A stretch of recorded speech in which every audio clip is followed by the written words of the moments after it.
Hello मेरे प्यारे बच्चों क्या हाल चाल। बच्चों मैं फिर गोपाल और स्वागत करता हूं आपका ईबीएस क्लास 10th में। दोस्तों आज के इस वीडियो में मैं आपको बताने वाला हूं हिंदी गद्य आपका पाठ 4 जो है भगवत उपाध्याय जो कि आपका अजंता लिखे हैं उनका दोस्तों हम आपका इंपॉर्टेंट सभी गद्यांश बताने वाले हैं। तो दोस्तों वीडियो को शुरू से अंत तक जरूर देखना। अगर चैनल पर पहली बार आए तो चैनल को सब्सक्राइब कर लेना। तो दोस्तों पहला आपका गद्यांश दिया गया है कि जिंदगी को मौत के पंजों से मुक्त कर उसे अमर बनाने के लिए आदमी ने पहाड़ काटा है।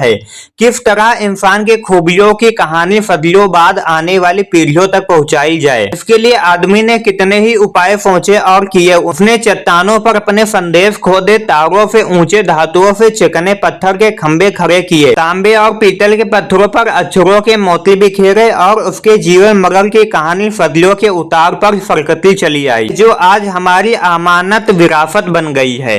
ये दोस्तों आपका पहला दिया गया है गद्यांश। इसके दोस्तों हम प्रश्न उत्तर देख लेते हैं। यहाँ पर दोस्तों आपके 3 प्रश्न उत्तर दिए गए हैं। पहला प्रश्न दोस्तों आपका क्या दिया गया है? पहला प्रश्न दोस्तों आपका दिया गया है कि उपयुक्त गद्यांश का संदर्भ लिखिए। तो दोस्तों हमें संदर्भ कैसे लिखना होता है, तो हम लिखेंगे प्रस्तुत गद्यांश हमारी पाठ्य पुस्तक के गद्य खंड में संकलित अजंता नामक पाठ से लिया गया है। इसके लेखक डॉक्टर भगवत उपाध्याय जी हैं। इतना दोस्तों हम संदर्भ में लिखते हैं। फिर दोस्तों यहाँ पर बता रहा है कि गद्यांश के रेखांकित अंश की व्याख्या करना है। तो दोस्तों हमने यहाँ पर आपका लिखा है स्वनिर्मित। तो दोस्तों स्वनिर्मित का मतलब क्या होता है? जैसे कि दोस्तों इसमें पूछा है कि रेखांकित अंश की व्याख्या करना है। तो दोस्तों ये आपका जो आपका गद्यांश दिखाई दे रहा है, इसमें दोस्तों ये जो रेखाएं बनी हुई हैं, इन रेखाओं के जो आपके शब्द लिखे हैं इनके दोस्तों हमें अर्थ निकालना है। तो दोस्तों अर्थ हम कैसे निकालेंगे, ये दोस्तों आप खुद से निकालोगे। कैसे निकालोगे? जैसे कि दोस्तों यहाँ पर लिखा है जिंदगी को मौत के पंजों से मुक्त कर उसे अमर बनाने के लिए आदमी ने पहाड़ काटा है। तो दोस्तों जैसे इसमें जिंदगी लिखा है या मौत लिखा है या पंजो लिखा है, तो इसमें दोस्तों अगर आप इसके दूसरे अर्थ जानते हैं तो उसे दोस्तों आपको चेंज कर देना है। जैसे लिखा है जिंदगी को मौत के पंजों से मुक्त कर उसे अमर बनाने के लिए, तो दोस्तों आपको लिखना है जिंदगी को मौत के पंजों से छुड़ाने के लिए। मुक्त का अर्थ दूसरा आपका होता है छुड़वाना।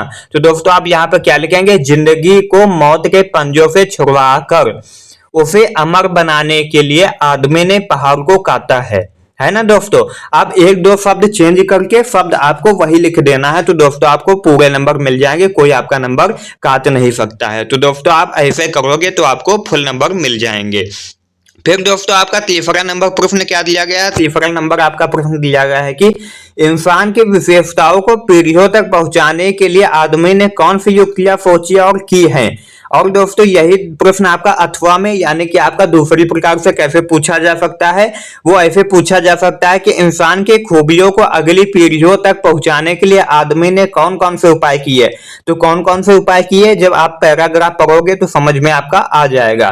तो यहाँ पर हमने लिखा है उसने चट्टानों पर अपने संदेश खोदे, तारों से ऊंचे धातुओं से चिकने पत्थर के खंभे खड़े किए, तांबे और पीतल के पत्थरों पर अक्षरों के मोती बिखेरे और उसके जीवन मरण की कहानी सदियों के उतार पर फरकती चली आ रही है।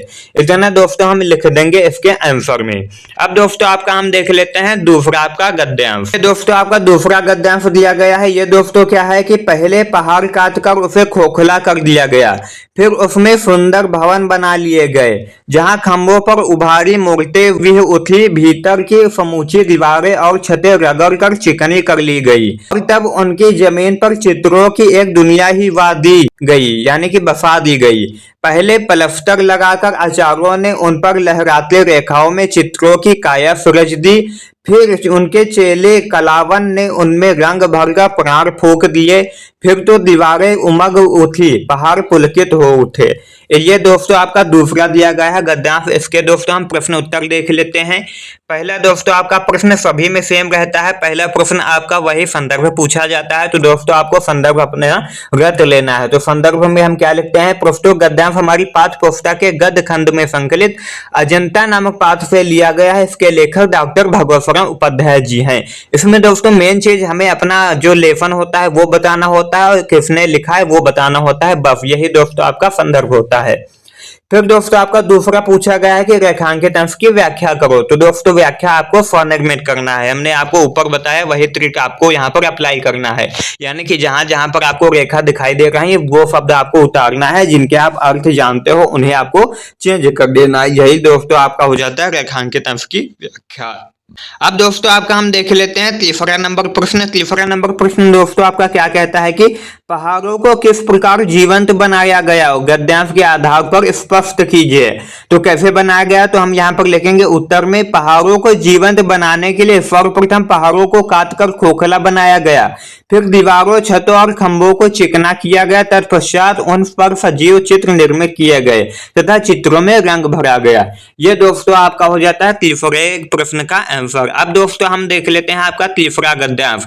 तीसरा गद्यांश दोस्तों आपका क्या बताया गया है, तीसरा गद्यांश दोस्तों आपका बताया गया है कि कितना जीवन बरस पड़ा है इन दीवारों पर, जैसे फसाने अजायब का भंडार खुल पड़ा हो। कहानी से कहानी टकराती चल गई है, बंदरों की कहानी, हाथियों की कहानी, हिरणों की कहानी। कहानी क्रूरता और भय की, दया और त्याग की, जहाँ बेरहमी है वहीं दया का भी समुद्र उमड़ पड़ा है। जहाँ पाप है वहीं क्षमा का सोता फूट पड़ा है। राजा और कंगले, विलासी और भिक्षु, नर और नारी, मनुष्य और पशु सभी कलाकारों के हाथों सृजते चले गए हैं। हैवान की हैवानी को इंसान का इंसानियत से कैसे जीता जा सकता है, कोई अजंता में जाकर देखे।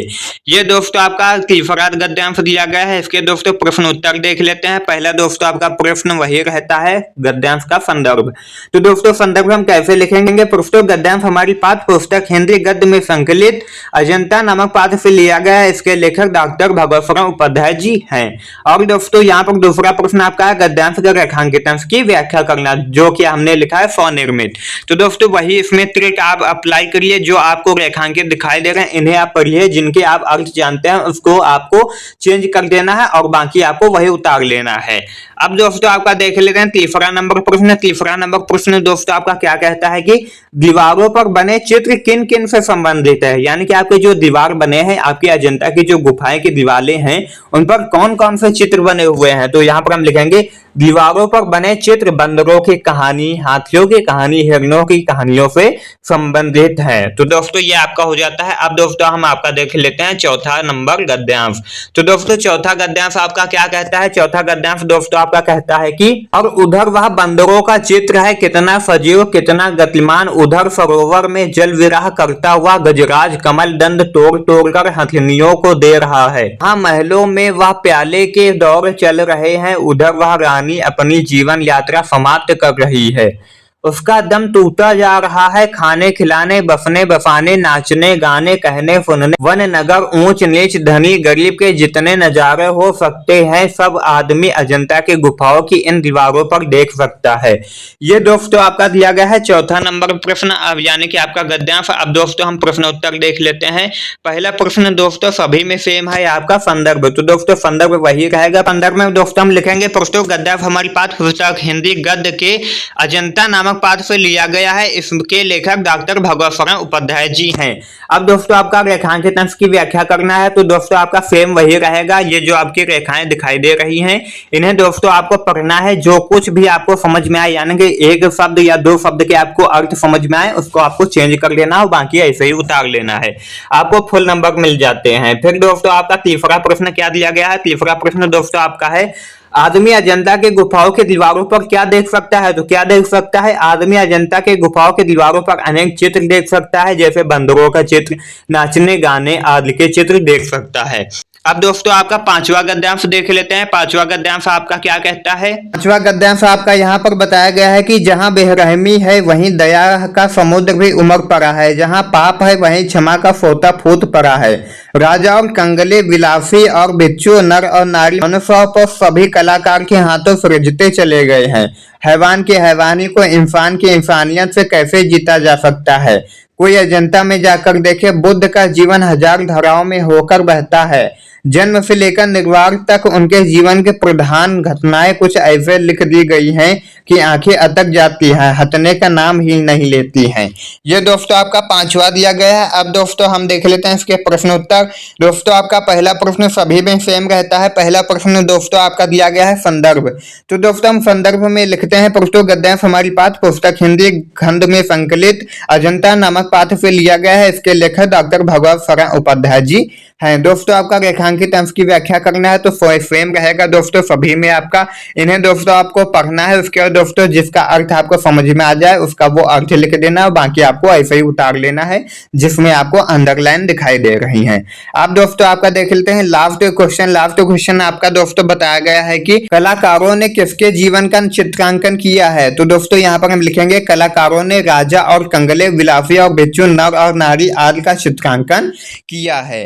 तो दोस्तों हमने इस प्रकार से आपके 5 गद्यांश देखे हैं जो कि दोस्तों आपके बोर्ड एग्जाम में बहुत ही महत्वपूर्ण है, ये हमेशा पूछे जाते हैं। तो दोस्तों आज के इस वीडियो में मैंने आपको बताया कक्षा 10 हिंदी गद्य पाठ आपका चौथा अजंता के गुफाएं, सभी इंपॉर्टेंट गद्यांश दोस्तों हमने बताए हैं आपके बोर्ड एग्जाम में 5 नंबर के पूछे जाते हैं। ये दोस्तों आपके वेरी इंपॉर्टेंट है, 2020, 22, 23, 24, 25 में आपके ये पूछे गए थे। अगर दोस्तों आप इसका पीडीएफ नोट्स लेना चाहते हैं तो आप हमारे टेलीग्राम चैनल, व्हाट्सएप चैनल को ज्वाइन कर सकते हो, जिसका लिंक इस वीडियो के डिस्क्रिप्शन बॉक्स में मिल जाएगा।